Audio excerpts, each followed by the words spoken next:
Hey guys, this is Tyler with nubgrammer. I'm going to do a new series. This series is going to be for those of you who have never programmed a day in your life. They're going to be pretty short videos. Um, I know for me, when I'm trying to learn stuff, I hate watching people drone on and on and on and on about something that they could have covered in 5 minutes. So that's what I'm going to try to do with this. So, Programming 101. The first thing we're going to talk about are variables. Variables are pretty much the basic building block of every language, and I can't think of a single one that doesn't use them. So technically speaking, a variable is a pointer to your memory, and not your head memory, your computer memory.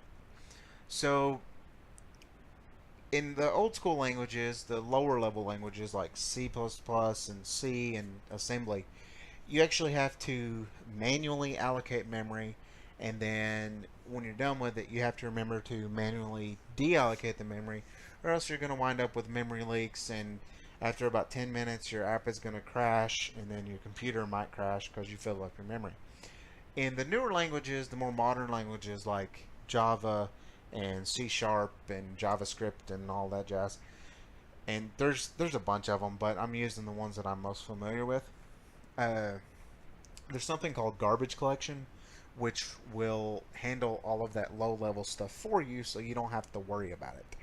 So I know that's a lot of technical garbage, um, but what I want you guys to take away from this, and the way I want you to think of variables, they're like containers or boxes, if you will, that you can put whatever you want to inside of them, and then whenever you need it, you open the box and go pull it out and use it. So let's look at an example. We got three boxes here. We got a red box, a blue box, and a green box.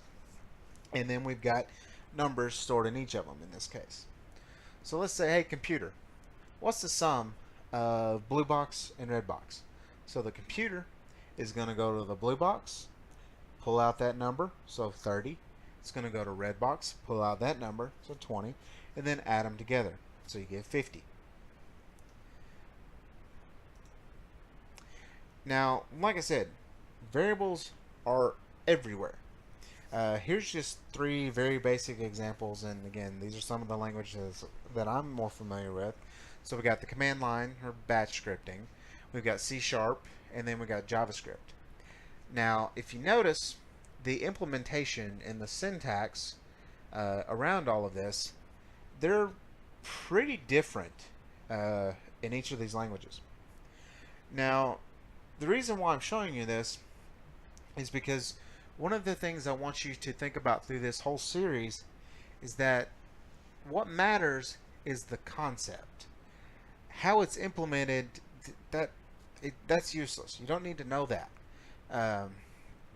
Think about it this way. Once you know what you're doing, figuring out how to do it is just a Google search away. So again, as long as you know that, hey, I need to create a variable, you can go all day long and Google how to create a variable for whatever language you're in.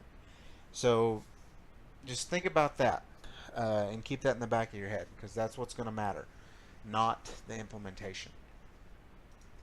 All right, like I said, these are going to be short videos. So what we're going to talk about next is data types.